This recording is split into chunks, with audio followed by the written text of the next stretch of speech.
Hi, I'm Lars, and this is my land. In my land, I get to do pretty much whatever I want, and today I want to talk about Under the Banner of Heaven and the horrifying story behind it that's mostly true and the part that's not. And you're gonna listen, because it's my land. Before we head off to Annoying Memo's land, I have to talk about something a little important right up top. We'll get back to having fun very soon, I promise. Under the Banner of Heaven is about extremist fundamentalist Mormons. This is not to be confused with the members of the Church of Jesus Christ of Latter-day Saints, I think. The Church of Jesus Christ of Latter-day Saints, otherwise known as LDS. They used to be called Mormons, now we call them LDS. The people in the show, and the real people behind them, claim that they are Mormons. LDS has completely distanced themselves from fundamentalists. People who follow religions are not the religions that they follow. As far as I'm concerned, any faith that you believe in is good as long as it gives you kind of a guide to go through life without being an asshole. While I will be talking a little bit about the history of the Mormon Church, you know that here in Lars Land, I'm just talking. I am not an official source. Go do your own research. All of my links and such will be listed in the description. Essentially, I'm saying this because there are some laughable things in this, but don't show up talking shit about Mormons. Extremists do not represent the religion that they are claiming to have their calling from. Do not get it twisted. We are talking about fundamentalist Mormons. We are talking about prairie dresses. Now we go to memos, okay? Welcome to Annoying Memo's land. Beepity beep beepity. If you're new here, I do videos on the Beatles and TV show and movie commentary. If you're here for the Beatles, don't fret. I have a video coming out within a week. I've been working on a video essay series on the TV show Lost for so long now that if I don't mention it in every video I do, I will be erased from my family photos like in Back to the Future. I would absolutely love it if you'd like and subscribe. And before we go back to Lars Land, I should just let you know that I have the loudest chair in the universe, the driest eyes in the country. I haven't been crying, it's just the way I look. And that TV tilts in any direction it feels like. I would apologize, but it's going to happen again. Now let's go back to Lars Land. Howdy. It's me from the future. A few things. I've been having a crazy amount of issues with my computer. This video should have been done a week ago. My computer completely crashed every half hour. My newest Beatles video would have been edited by now. I'm just really sorry for the delay. If you're here for the bugs, I promise I'm going to start working on it tonight and I'll get there as soon as I can. Hold on to your Lars Land passports because I will be back. I'm so sorry for the delay. I'm about to talk about the true story behind Under the Banner of Heaven, but I will have footage from the TV show overlaying because I cannot stand the idea of you guys having to look at the same thing for more than 30 seconds straight. Not in my land. I have an audio script about a third into this video where it will go from the mic to my phone mic, so that might be a little jarring and I apologize for that. So that's it from future me. Let's go back to Lars Land. Thanks guys. Welcome back. In order to go forward, we need to talk about the Lars Land spoiler warning system. Mild, which is nothing to worry about. Mild to moderate, which is like something to worry about. A little extra. This happens and then a little bit more happens. Moderate. You can still get through the show fine, but if you're a purist, if you want to watch it all for yourself, stop watching now. Moderate to severe. This means that this is a video analysis. Most of the show will be revealed, but not all of it, and there will still be some twists and turns for you. And oops, all spoilers. And that's reserved for my project on Lost because I left no stone unturned. Under the Banner of Heaven is based off of a book called Under the Banner of Heaven by Jon Krakauer. The book tells on and off the history of the Mormon Church and some of the troubling beliefs founded along with it, and how those beliefs led two brothers, Ron and Dan Lafferty, to kill their sister-in-law and her 15-month-old baby, Brenda and Erica Lafferty. I did an unnecessary amount of research for this video because I wanted to make it kind of a deep dive, kind of not. I also didn't want to make any mistakes, so I've done my best to come in a little informed. Lars Land is not a true crime channel, never will be. I'm just gonna tell the facts quick, but if there are parts where it seems like I'm rambling, trust me, I'm just giving the context because it comes up in the show. Let me set the scene. We are in Utah in the 80s, Mormon land. There's this family called the Laffertys, and it is headed by Watson and Claudine, I think, Lafferty. They are a very patriarchal family, one of those religious families that doesn't use birth control, so there are 6 boys and 2 girls. They are strict Latter-day Saints. This means that they don't eat chocolate or drink caffeine, hot drinks, none of that. They wear their magic underwear. The underwear is like mandatory. The underwear is not extreme in any way, shape, or form, by the way. They take it very seriously. They do all of their Mormon-y things right, but they take it to an extreme. Watson Lafferty was known to be abusive. He beat the crap out of his kids. He was not a good guy. The real story is that he, you know what? I'm not even gonna say it in the video. It's in the show though. Just gonna right around that one. The Laffertys were already very conservative, but then they kind of got it in their head that the federal government was against their religion. One of the brothers, Dan, didn't want to pay his taxes because money. So he found Bible verses that excused this, and then he just doubled down, even though he was going against the government and his church, and just kept researching older and older texts, taking them out of context, and falling into extremism, all in the name of tax reform. He even wound up running for sheriff and saying that he was going to overturn the 16th Amendment. I don't think he knew how it works either. It's fine. Just nobody tell him. There's a brother named Ron who really wasn't into the tax thing. He kind of stayed away from this old text, old belief stuff. But then one day he broke, and then he was light switch convert and went kind of psycho, which is not good because he is known to be violent. Cool. Alan, the youngest Lafferty, wound up marrying a young woman named Brenda, who was a smart broadcast journalist. She was a good Mormon girl, but not a Molly Mormon, as her sister said in this one article. The Laffertys, their patriarch and his little ducks, were not huge fans of Brenda. When things started to get violent with Diana, Brenda stepped in to help, and the boys really didn't like that. Plus, when Brenda started questioning Ron about traffic tickets, Alan, he stopped paying traffic tickets, then went into contempt of court, and Brenda had to register the car in her own name. Why I know all this stuff. She basically had to force him to stay legal, and she was mad at Dan because the reason why Alan refused to pay those tickets was because of his propaganda. Brenda going and confronting Dan in front of all the brothers, that was a big no-no. They really didn't like Brenda. As all of this is happening, Papa Lafferty finds out that his golden boy has let his business go into default because of this tax stuff. And so he goes and saves the business and then says, I'm here to get you back on track. Now you're going to go learn the scripture. This pushes him even further into his crazy studies. He goes to the BYU library. He's studying for the origins of the blah, blah, blah. And he can't find it. And he's like, I can't find this. And there's parts that are just erased. Where is this? I can't find it anywhere. And he starts to get very zealous, kind of the way that somebody who's really believing what they're being told does. If you've heard of the sunk cost fallacy, it's the phenomenon whereby a person is reluctant to abandon a strategy or course of action because they have invested heavily in it, even when it is clear that abandonment would be more beneficial. But he could never abandon it because he'd be abandoning God, and for you to stand against him is for you to stand against God. In his search, he finds out about a pamphlet called The Peacemaker. Some of the origins of this is shaky in real life, but I'm just going to tell you the theorized version. In the Peacemaker pamphlet, it's essentially Joseph Smith's tract that says polygamy is good. If a man wants to espouse a virgin after he's already espoused a virgin, no one can say he can't, or something like that. So basically, you got bitch one, get bitch two. You can have all the bitches you want. And it also says that you have to have 3 bitches in order to get in heaven. I mean, it says it like a different way, but it does say you have to have 3 wives to get into the celestial kingdom. And if you have your 3 wives, then you get to be gods in heaven. There's a lot going on there. But essentially, if you really want your A+ salvation, you gotta have 3 bitches. There are more things that they learned about, like personal revelation. Basically, when the Mormon church was founded, people could come with a revelation saying it's from the Lord, and then they would decide if it was divine. You could change God's rules depending on what you say God said. And if the church is like, looks like it's God to me, remember that. And, the other thing would be the polygamy and the age thing. And it also says that a man needs at least 3 wives to achieve full exaltation into heaven. Do you know Joseph Smith had 33 wives?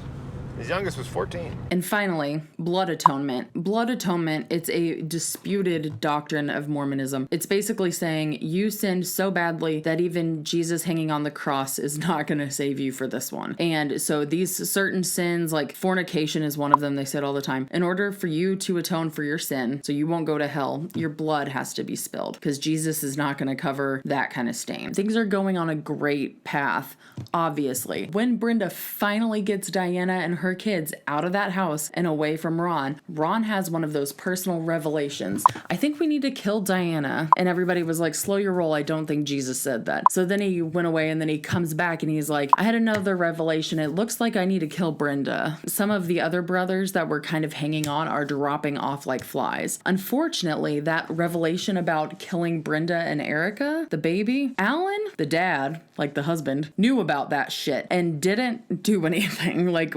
it just doesn't make any sense.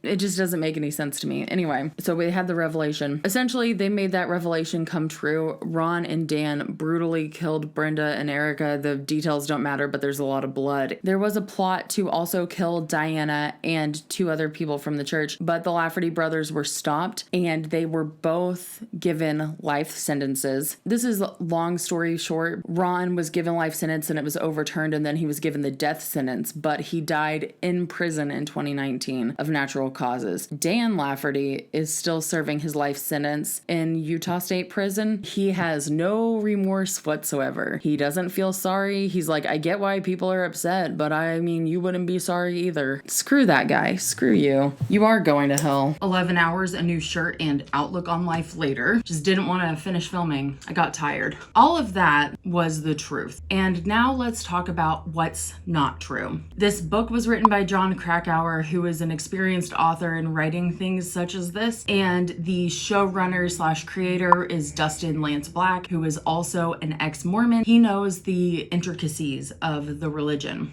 There was one piece that I read from a Mormon, and it was kind of a scathing review. The one thing I want to bring up from that article is they claimed that a certain theory in the show is not based in fact, to the point that no historians understood what the showrunner was hinting at. This is all I found on this from this one blog, so take it with a grain of salt. But the plotline in question is Brigham Young trying to have some sort of hostile overthrow of Joseph Smith. It doesn't exist. There wasn't some sort of coup, according to that blog. As we venture into what's not true, I am now going to be talking about this as a TV show rather than a true crime series. Once we get into these like true crime dramatic mini series, we start to see the people that these characters are built on become caricatures of themselves. No disrespect to the victims, the Lafferty family, the Wright family. I am now talking about it as if it were a TV show. Please understand that my intentions are respectful and would never try to demean or degrade your pain. In this show, we are skipping back and forth through time. So we're skipping back to 1979 when the Lafferty family first met Brenda, all the way up to 1984 when the Lafferty brothers killed her. Then again, all the way back to the 1800s during the founding of Mormonism and some of the fun things that happened back then. The first 8 minutes of this show, incredible. We meet Jeb Pyrie. He is a father of 2 almost 8-year-olds. He's fixing up the lawnmower by himself. You know, it's one of those things where they don't have money, but they're working hard. Jeb is a police officer and his wife is a stay-at-home mom. Jeb's mother, Elsie, who has dementia, lives with them, and it is not a great situation, and Jeb doesn't believe in medication because of God for some reason. I don't know. We see Jeb get called away for work. His family gets down on their knees and they pray, and it's like a nightly tradition. So you're seeing this guy and you know that he is a good, decent man who takes his faith in his family very seriously. Then he goes to this house where there's this horrible crime scene. Brenda and Erica dead, slaughtered, blood everywhere. What was so interesting about this shot is that it doesn't really go over the crime scene or the house at all. It stays on Jeb for almost all of it. The way that you're reacting to the scene is by reacting to his face. And I gotta say, I love Andrew Garfield. Love him in everything I've seen him in. I haven't seen The Amazing Spider-Man. He did a great job here. He says evil at the end of this big scene, and it is just so visceral.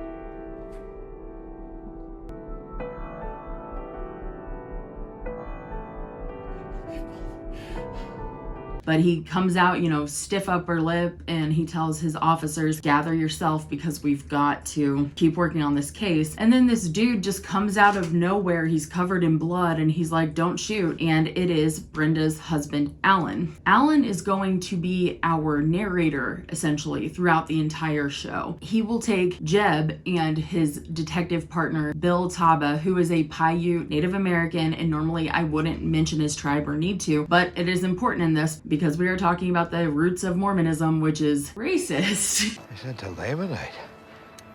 I see. Faithful call me Prophet Onias. You may call me Bob. Just a titch. And you see that in the way that he's treated just throughout the community. When Alan is first brought in, Jeb tries to talk to him Mormon to Mormon, didn't get anywhere with him. Taba goes and talks to Alan. He tells Taba, you need to look inside the Mormon church. The Mormons did this. Look at the fundamentalist Mormons. Jeb comes back into the interview room and he starts questioning Alan, but he's not questioning him about the murder of his wife. He's questioning him about his eternal salvation. Me too. Alan, did you love your wife with all your heart? What are you doing? Yes. Did you kneel together in the temple and make covenants together? Do you still have a temple? Recommend. He's taking it very seriously. Taba says, this is not admissible. And he says, I do not care. I take this as life and death. That is over the murder investigation at this point for Jeb Pyrie. Alan starts chipping away at some of that. We see Alan take Brenda to meet the Lafferty clan, which is huge. Like I said, 6 boys, 2 girls. Out of all the things that you have to suspend your disbelief for, or you normally would, but these psychos actually existed, the size of that family, that Mormon family, is not nearly big enough. It would be huge. These people would be popping out kids left, right, center. In real life, by the way, they had more kids. The family meeting is really purposeful. It's very awkward. You can see that Brenda is not meeting the expectations of the Lafferty men, especially not Eamon Lafferty, who, like I mentioned before, was actually Watson Lafferty. I want to stop for a minute and mention that Eamon Bundy is another extremist Mormon who has a very bad reputation. I believe by combining Eamon and Lafferty, they were trying to make it seem like this guy is the bad Mormon. And I just wanted to throw that in there because I don't want those two specific people to be combined into one bigger story. But it seems like there's a bit of a vendetta against Brenda. You know, the fact that she didn't see the rules like he did as unbending.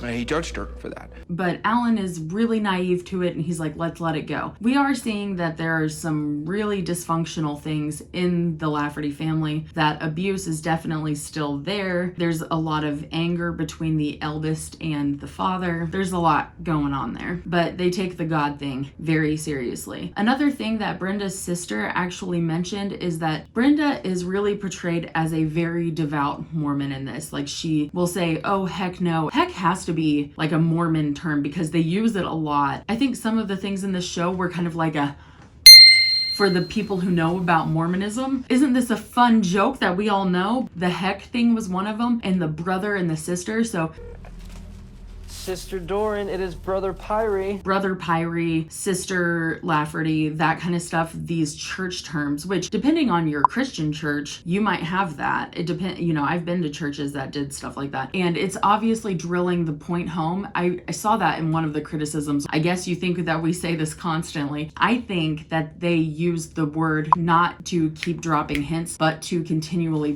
press that community of Mormonism surrounding them, which is actually a really important part of this show. At the end of that family excursion / dinner, Papa Lafferty announces that he and Mama Lafferty are going off to a mission trip for like 2 years. So he assigns roles to each of his sons, but purposely skips over his eldest son, Ron. Dan has never been singularly focused on anything. But he's graduated from chiropractic school now. He is my eldest son to follow in my footsteps.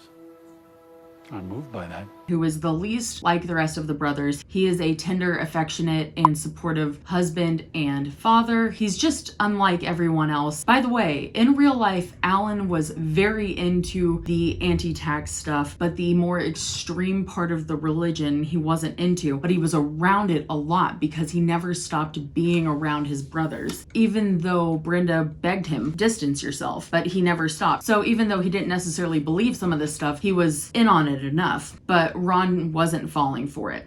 Speaking of the brother-sister thing, the Mormon community is super strong in this town. When Alan is being questioned, he tells the detectives that they need to start looking at his brothers first. They were very skeptical about this, saying, you're trying to throw the blame, the husband always did it. They were doing all of that, but eventually they started to believe him when they started looking into them. Alan wasn't able to provide any addresses for his brothers. So Jeb got the addresses by calling someone in the Mormon church, just, buttering her up and saying, hey, I need some help, blah, blah, blah. Once when Jeb was at work, Elsie, his mother, just wandered off. I don't know if I had like a stroke or something, but this entire video I've been calling Jeb's mom Elsie, and her name is Josie. I just realized. In a fit of dementia, she didn't know where she was, and she was trying to go back to where she lived with her husband years and years ago. Luckily, they found Elsie, and the way that they did was the bus driver recognized her from church and knew where she lived. I'm just so pleased that I recognized her from church, sister. From the church. Thank you so much for bringing You're very her. welcome. So when we're looking at this community, it is very Mormon. And like I said, there is this racist past in Mormonism. So Bill Taba is a real fish out of water. Let me touch on that real quick. Native Americans are called Lamanites. Apparently, Lamanites, Native Americans, came to Earth white, and then they sinned or something, and then God turned them into Native Americans. And then at the apocalypse, when they go see heaven or something, then their skin will be white again when they're purified. And the original teachings would say that these people are especially dark, etc. And the church didn't even allow black men to be part of the priesthood until the late 70s. There is a lot there with the racism. And even though this community is super nice, loving, LDS, it doesn't matter for Bill Taba because constantly he's being questioned about his morality or even accused of being flat out evil just for looking like a Paiute. Things start to go bad for Ron and his business. And he's the only one that's independent, remember? Dan took over Papa Lafferty's chiropractic business with brother Robin, and things are not going well for them either because people don't like weirdos that pray over their stomachs while doing chiropractic adjustments, so they begin to lose clients. With less money coming in and the bills keep coming out, a several $1,000 tax bill is not exactly what Dan wanted to pay. Why do we have to pay license fees? Anyway, Robin, what is that?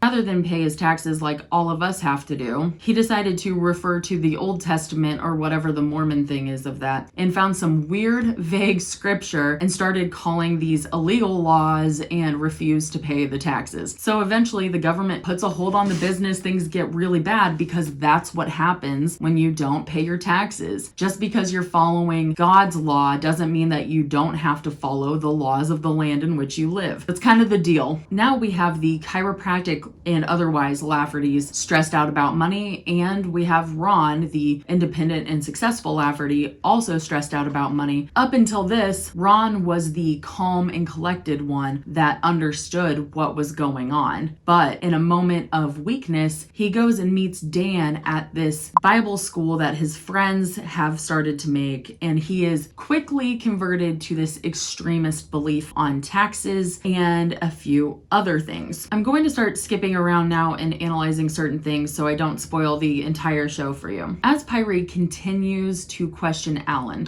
starts questioning him back. God told Nephi that it's better for one man to perish than for a whole nation to dwindle into unbelief.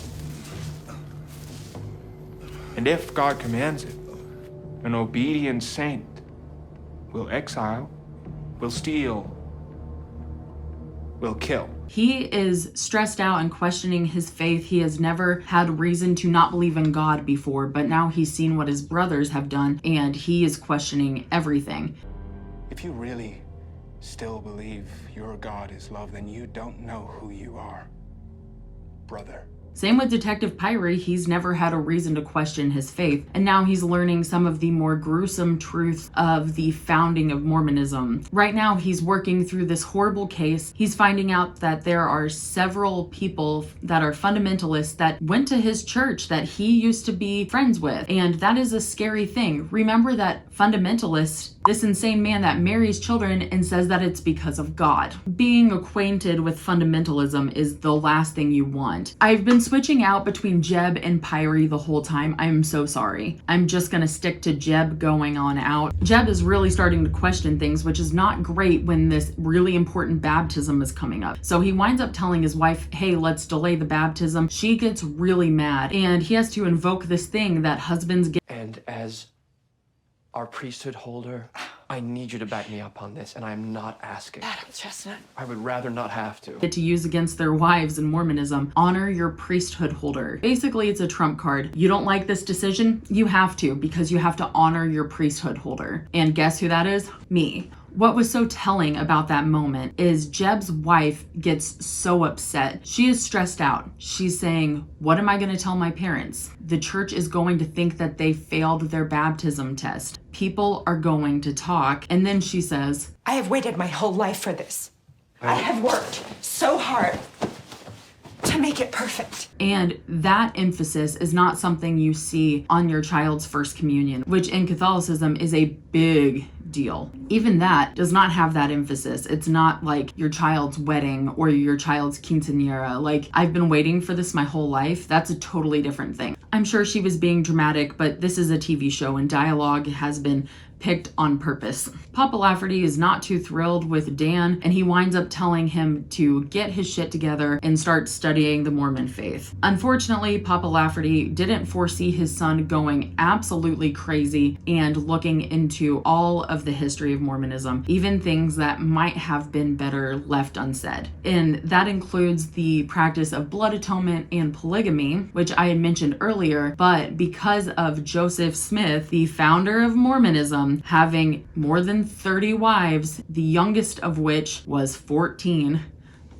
multiple 14-year-olds, Dan thought, hey, that's fine. It's fine to marry young girls. When he floated this idea to his wife, she wasn't into it. She was pretty reasonably called him a pervert and tried to figure out how God could have something to do with this since she's just now hearing about it. Dan says this is sacred and we have to have this in order to get into heaven because we're going to be gods in the future. And she's like, yeah, okay. And then they get into this crazy police chase. It's a lot. There's a lot that I'm not telling you guys. It gets so crazy. I shouldn't tell you guys this because it is a huge twist, but I'm going to. I left it out of the true crime part. But these are our girls. It's like Matilda. He's done. These are our girls. My girls are, well, our girls now. Our girls. Things got especially spicy when Dan went to his wife and said, hey, you know how I've decided that we are going to be polygamists now? And by the way, another thing, real quick before we go through the crazy thing. Which thing? Dan and the other people, now they call their Bible study the School of Prophets. They're saying all kinds of crazy shit, like God speaks through them and stuff. One thing that they have decided is now if a woman disobeys her husband, that is fornication, and fornication is punishable by blood atonement. So basically, you have to agree with me or I'll kill you because of God. What a loving marriage. Keep another thing in mind. Dan met Matilda when she had already been divorced and she had 2 daughters with another man. Dan took Matilda and her 2 daughters under his wing. Yeah, I'm just gonna fucking say it.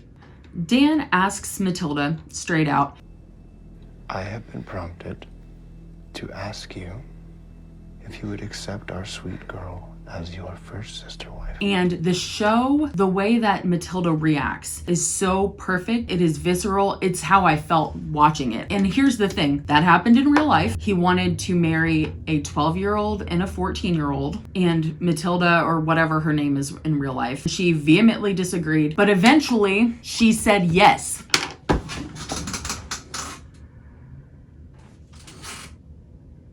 What?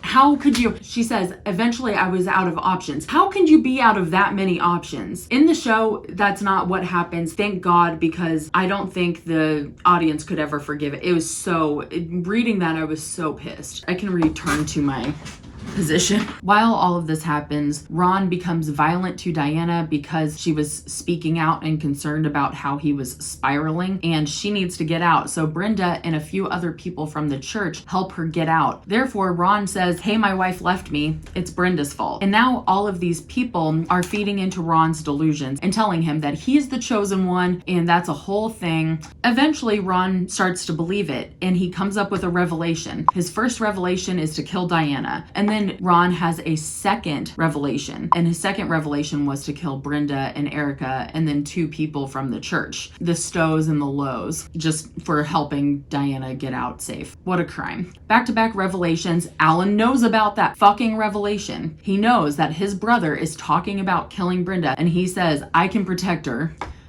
Good job, dude. Things obviously spiral out of control, and Brenda winds up dead. Jeb winds up reading something that Alan had in his evidence, a more true history of the Mormon church. And this was a really interesting scene because he hid it in his car. He's reading it in the middle of the night away from his wife, and he tells her that he's struggling with his faith, and that's it. And she is so disappointed, and she winds up demanding that he go in front of the church and give his testimony, which I'm assuming is just going in front of the church and explaining how you believe in God and why. And he's worried about doing it because he's worried about not being able to tell the truth. And she's like mad at him. This really poignant moment is she just leaves him in this car, and Jeb, who we saw go through that first 8 minutes and saying evil, has an absolute breakdown. This man, Mormon, stiff upper lip. That moment is very intense, and it just shows how much losing your faith can really impact you and how much that can mean and what it takes to figure out how to reconcile your faith with some things that have happened and how to break down those old things and change for the future. The last thing I have to talk about is in a similar vein.